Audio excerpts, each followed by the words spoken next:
It seems nowadays that we're always attached to our devices, but I'm going to share with you today how a YouTube video is what saved me.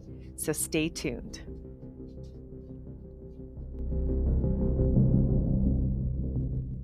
Welcome to episode 1. And what better way to start off a podcast than with some introductions? So, my name is Mandy, and I am a Christian. I've been a Christian now for almost 2 years. So, I'm what some would still consider a baby Christian.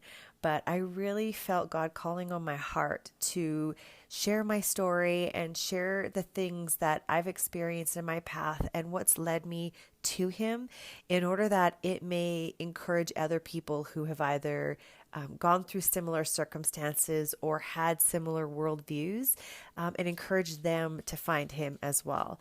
Because one thing that I will say is that my life has definitely changed since getting to know God, and it's definitely for the better. And that's something that I've always wanted. I've always wanted to know my Creator. I've always felt that there was a higher power out there, and I was always seeking to try to get to know that higher power. But before I get into that, let me back up and tell you a little bit about my upbringing and what kind of got me to be on this sort of seeking path in the first place. So when I was growing up, my family wasn't religious at all, or even very spiritual for that matter. I grew up in a household where we didn't go to church, we didn't say grace. There wasn't any examples of a godly household. When I was about 12 years old, we left the city and we moved to the country, and that's where I met my best friend. And her family was quite the opposite of my family. They actually were religious, and they went to church every Sunday. They participated in youth groups. The girls went to church dances. And so that was a whole other world for me, and something that I found quite curious. I liked to spend a lot of time at my best friend's house because, let's be real, I kind of liked it a little bit more than I liked being at home sometimes. And so some of the rules were, if you want to have a spend the night, you've got to go to church with us on Sunday. And so I would bring my church clothes and I would go with them. And I would start to go more and more, and it just kind of became the norm for me. We started going to church dances and having youth groups during the week, and I really enjoyed it. I'm not going to lie. It was quite nice, but there was always something in the back of my head or in the back of my mind that was kind of, well, I wasn't 100% all in. There was always something about it that I was like, I'm not all in and sold out on this. Now, I will say at this point, the religion that they belonged to is Mormonism, and now I don't subscribe to that at all. But as little Mormon girls did, our rebellious teenage years, what we did was we would get rides to the city, and we would go hang out at chapters and drink Starbucks coffee and read New Age books. And anyone that knows anything about the Mormon religion, we aren't allowed or weren't allowed to drink coffee. And so that was our rebellious preteen years. We would drink coffee and read New Age books. I think for my best friend, it might have been a little bit of a fad for her. And for me, that was a tipping point for a very, very long path involved in New Age. So we were maybe 12 years old, 13 years old at the time when we started dabbling in this, and we did our first spell work together, and we thought that we were, being so bad and rebellious, but it was fun and it was exciting. And so because Mormonism didn't quite sit with me 100%, but I did like the feeling of participating in some sort of a spiritual practice, I decided to go on a little bit of a quest, if you will. And I decided to look into a lot of other religions. However, because of the New Age that I was just kind of getting involved in, that influenced my research. And so I was looking into a lot of Eastern traditions and philosophies. So Hinduism, Buddhism, Taoism, things of that nature. And as much as I liked certain topics or certain belief systems within each denomination, if you will, there was always something that I didn't like. There was always something that didn't sit well with me. In Zen cultures, it was that they weren't monogamous. In other cultures, there was just always something that I didn't agree with these specific religions. However, when I came across witchcraft, that was it for me. That was the one thing that I felt hit all of the check boxes that I wanted. There wasn't anything that I didn't agree with as I was learning about it. And even their creed was something that I could get behind. And harm none, do what you will. And for me, as an eternal optimist, I loved that, and I don't kill anything. I don't even kill bugs in my house. I capture them and I put them outside. So for me to come across an earth-based religion that didn't have anything that I didn't agree with, I thought this is it. I found it. And so I spent a lot of time learning and diving deep and researching and growing. And by a lot of time, I mean a lot of time. In the interest of time, and in order to keep this podcast at a relatively decent length, I won't go into too many details about that, but just know that when I say a long period of time, we're talking 26 plus years. And the one thing that I will say about the New Age is it sounds really wonderful because a lot of it is about self, what I can do to achieve enlightenment, what I can do to make my experience happy, what I can do to manifest certain things within my life. And I was very good at it. I was very good at my craft, but I was never fully satisfied or fulfilled in it.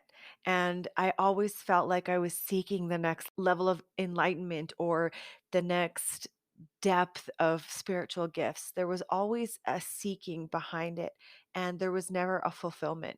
Sure, I would get some gratification when I would excel at one of my spiritual gifts, but it was always seeking more. I always wanted more. I always wanted to go deeper. And through all of that, there's one thing that I can say: I never actually felt connected to my creator. There would be moments I would remember when I would try to sit down to meditate because I felt like I needed meditation to help get me to my next level of spiritual awareness. And so I would sit to meditate and I would literally get anxious butterflies in my stomach, and not like the kind that fly in formation that feel good, like when you're in love or excited about seeing someone, but like, why? What's wrong? Something's not right here. I've always had a really strong intuition my whole entire life. I've always just known things. I've always known when people are lying to me. And I now know that, yes, those are spiritual gifts. But I also know now that that wasn't my intuition, that was my God tuition. And those were warning signals that the actual creator of me was sending me to let me know that what I was diving into or practicing was not something that was safe for my soul. As I started to get deeper and deeper into my practices started to expand. So there was a time where I did a 1 year apprenticeship and went into a coven school, which now sounds just ridiculous. I started to do readings for people. I did tarot and angel card readings. I was a certified angel card reader through Doreen Virtue's course. And I was also a flight attendant. I thought I was actually giving back. And my way of giving back was offering readings for other flight attendants that wanted a reading when we were on longer flights. I would watch shows like Long Island Medium and I would pray to God and be like, God, please help me to develop my spiritual gifts so that I can help others and give them messages of peace and comfort from their loved ones. Like, I actually thought I was praying to God and that He was the one that was giving me these gifts and helping me to develop them. It's funny because I remember as my quote unquote gifts started to develop and get stronger, I would get messages that were without a doubt not from me. Like, we're talking names, we're talking layouts of people's houses, specific bushes that they would have in their yard, and just so many things that would happen. And I would call my mom or my aunt and be like, "You'll never guess what just happened. I did another reading and this person's middle name came up or their address came up." And I would just be, I would be freaked out, to be honest. And my family would just be like, "Well, Amanda, that's just you." And I would be like, "I think I need a little bit more of a reaction than that because this is creeping me out." And so there would be things like that that would happen all the time. And it got to the point where there would be things that would pop into my head when I was walking by strangers. And at first, I wouldn't say anything because I thought it's not my place to say anything. But then I also thought that these messages were from God or from their loved ones past. So I thought, who am I to keep these messages in my mouth? It wasn't until I met an individual who asked me how I knew that I was communicating or getting messages from the real God. And to be honest, I couldn't answer. I did not know. And he suggested that the one true God would not do such things, and that heaven and hell were very real places. And the only way that I would know for sure for myself is if I read the Bible. Well, I am a researcher by nature and I read a lot of books. And so I thought, challenge accepted. I'll read this Bible. And so I set out on a mission to read it, and it was full of riddles. And from what I remembered of it prior, I didn't like it. It seemed to be full of wrath and anger and manipulation and murder and all of the gross side of humanity. But I made the commitment to read it, and I was going to read it from cover to cover. So I had some issues, obviously, starting off with reading it, and I had to find a translation that I liked. And so I found a translation that I was able to read, and I started reading. And I read every single day without fail.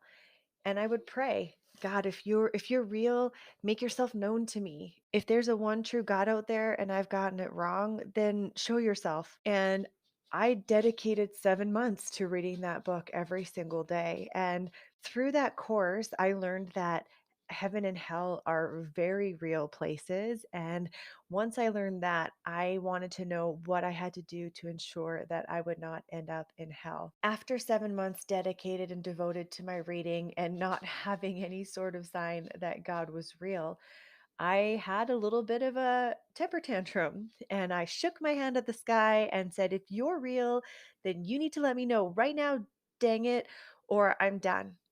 Like, I need some sort of a sign to know that I'm on the right track here. Give me something, anything. Well, won't he do it? He delivered. I was flipping through my Facebook feed and something came up from Doreen Virtue.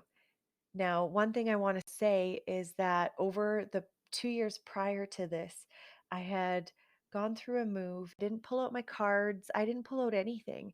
And so it had been 2 years since I had seen anything from any of my spiritual teachers online. So that's kind of how I knew that this was a God thing. What I saw that stopped me in my tracks was a picture that said, I tried for years to combine Christianity and New Age. I finally learned that there's no such thing as a New Age Christian. Either you follow God's will or you follow your own will. You can't do both. Signed, Doreen Virtue, ex New Ager. And even talking about that right now, it gives me God bones because I had dozens of her decks and dozens of her books, and there's no way that she had come to Christianity. I was floored. And so I went to her page, and she had written a new book about how she'd been deceived by the new age and how everything that she had taught was so misleading and so misguiding. And she too thought she was following God, but it was actually the deception of the enemy that had his claws into her. And I couldn't stop crying and reading things. I was so grateful that I finally got a sign. I felt like that was the first movement that I'd seen God moving in my life. So a couple of days later, after consuming so much content from Doreen, I had come across a video of someone that she was promoting on her YouTube channel called Stephen Bankars. And it was April 18th, 2019. And I was driving back home to visit with my family. And I was listening to YouTube videos just in the background while I was driving. And one came on, and it was titled, Proof that the New Age is Satanic. And I thought, whoa, that's a really aggressive claim. And the things that were unfolding in this video, I just knew that there was truth to them. And as one thing would unfold after another, I just felt myself sinking, and this heavy, heavy feeling on my chest that, oh my goodness, I was participating in the satanic new age. And it was like this overwhelming, convicting moment that everything that I had so willingly participated in for so, so long was not of God, but it was of the devil. And a lot of us, we have good hearts. We want to do good for people. We have service-driven hearts, and we think that we're doing good for humanity. But if you're not following Jesus and you're not honoring God, then you're on the opposite team. There's no gray area. You can't play for two different teams. And so in that moment, my world flipped on its head. And I remember calling my sister and being like, I've been worshiping the devil. Like lip sucking, bottom lip sucking into your mouth, sobbing, because that's how real this was to me. And she laughed and she's like, you're being melodramatic. Like, that's ridiculous. And I get that, because if you don't know, you don't understand. But now I know in that moment that that was the Holy Spirit convicting me. That was the moment that I was saved. And I knew that for so long, I was not on God's team. I was not one of God's children. And as much as I had a great heart and wanted to do good for people, that by default, I was on the opposite team. So that was my saving moment. And I am so, so grateful for that moment, because literally that's when things changed. It wasn't long after that that my sanctification process began. And I'm going to do another episode on what exactly sanctification is, but it's basically the time frame that you go from being in the life that you were in to what it looks like now, being a follower of Christ before being saved. Some people are radically transformed and everything changes in the blink of an eye, and their sanctification process is very fast. And other people, it takes time. It takes some bumps and lumps along the way and some mistakes. So my sanctification process was definitely a slower one, but the Holy Spirit will work in you individually. A relationship with Jesus is, it's not about religion. It's about a relationship. But for me, it was the first time that I felt confident in the fact that I was getting to know my creator. It wasn't just a bunch of hogwash, whimsical, fantastical fairy tale that I was fingers crossing, hoping that it was real. I knew that this book was real, and I knew that the things in it were real, and I could learn to trust them. The trust came over time. After that trip, I came home and threw out literally all of my new age things, all of my cards, all of my crystals, all of my Buddha statues, literally everything. I threw it away. I do believe that God had me take the path that I would take so that I would exercise my discernment muscles. And I definitely think that one of my spiritual gifts is the gift of discernment. And I can spot New Age practices in anything. And you'd be surprised how many New Age practices are creeping into our churches and how many Christians think that what they're doing is safe for them. But I'll save those topics for another day. I'm going to leave a link for you. And if you wanted to leave me a voice note to either comment on the episode, to ask any questions that you have, or offer any suggestions for upcoming episodes that you'd like to see, please feel free to do that. I love, love, love Happy Meal. So it's anchor.fm/his podcast /message.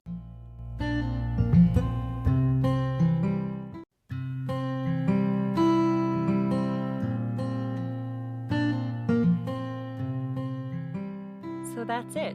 I'm going to end with a little prayer saying that I hope the Lord will bless you and keep you. And if you were like me and you want him to make his presence known in your life, I pray that you will seek for him and that he will make his presence known to you. So until I see you again, I'm giving you a big virtual hug.